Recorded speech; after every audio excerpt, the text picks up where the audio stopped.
প্রথমে একটা হাঁড়িতে আমি দিয়ে দিচ্ছি 3টা তেজপাতা, 2 টুকরো দারচিনি,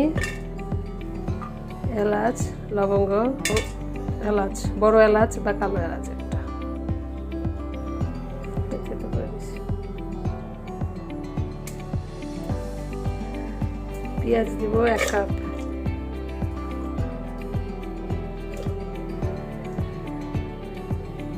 মশলা মিক্স রেডি করতেছি। এখানে আছে 1 চামচ ধনিয়া গুঁড়া, 1 চামচ জিরার গুঁড়া, 1 চামচ মেজবানি মাংসের মশলা, 1 চামচ সরিষা গুঁড়া,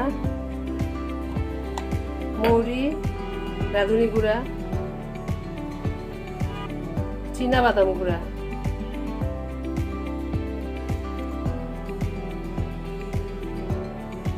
লবণ, হলুদের গুঁড়া,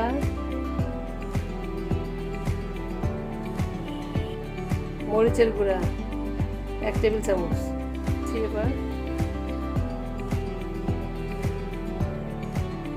গুঁড়া মশলা সব দিয়ে দিলাম। এখন দেবো আদা রসুন বাটা 1 টেবিল চামচ, তেল 1/2 কাপের মতো, ভালো করে মেখে নিতে হবে।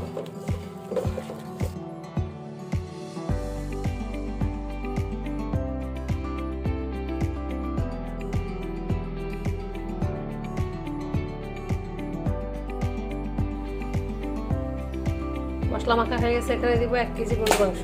এখানে হাড্ডি মাংস, চর্বি সহ মাংস আছে, হাড্ডি আছে, চর্বি, কলিজা আছে। কলিজা মেজবানি রান্না সব ধরনের মাংস দিতে হয়, সব অংশের মাংস, কলিজা, চর্বি, হাড্ডি মাংস খুব ভালো করে মেখে নিতে হবে।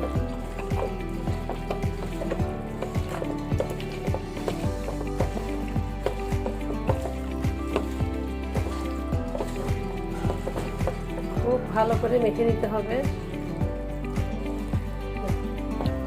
ভালো করে মেখে নিয়েছি। এখন একটু হাত দিয়ে পানি দিব অল্প সামান্য।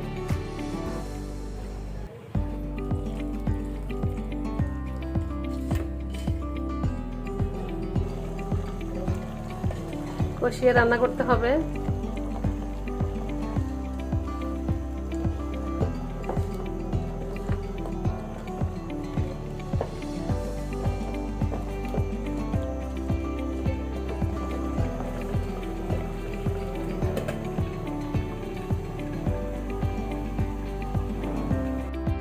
দেখি কি অবস্থা আমাদের রান্নার।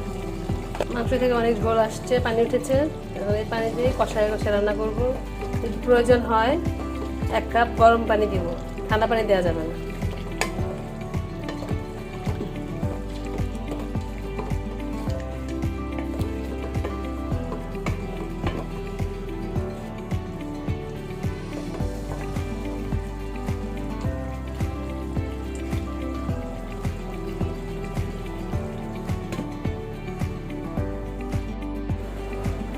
এখন দেখি আমাদের মাংসের কি অবস্থা।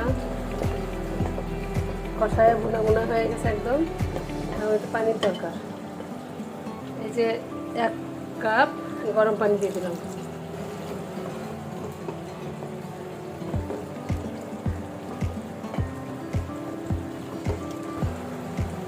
দিয়ে দমে রাখবো।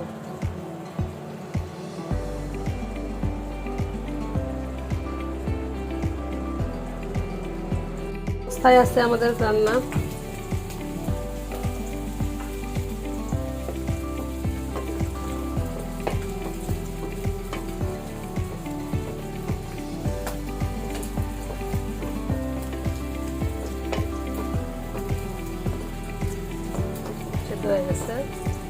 হয়ে গেছে আমাদের রান্না, মেজবানি গরুর গোশত।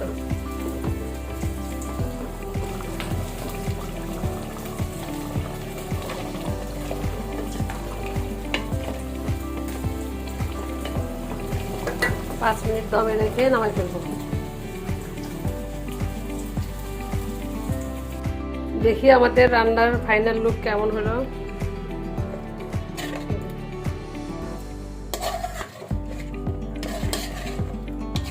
কত ঘন ঝোল হয়েছে, একদম গামাখা মাখা।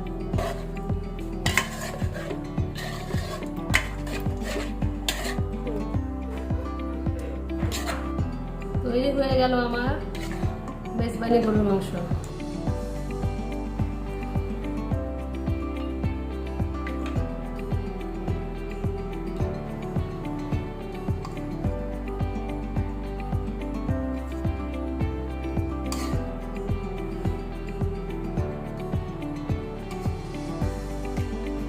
তৈরি হয়ে গেল আমার চট্টগ্রামের অথেন্টিক মেজবানি গরুর মাংস। দেখুন কতটা সহজ রেসিপি, এখানে সবাই রান্না করে খাবে।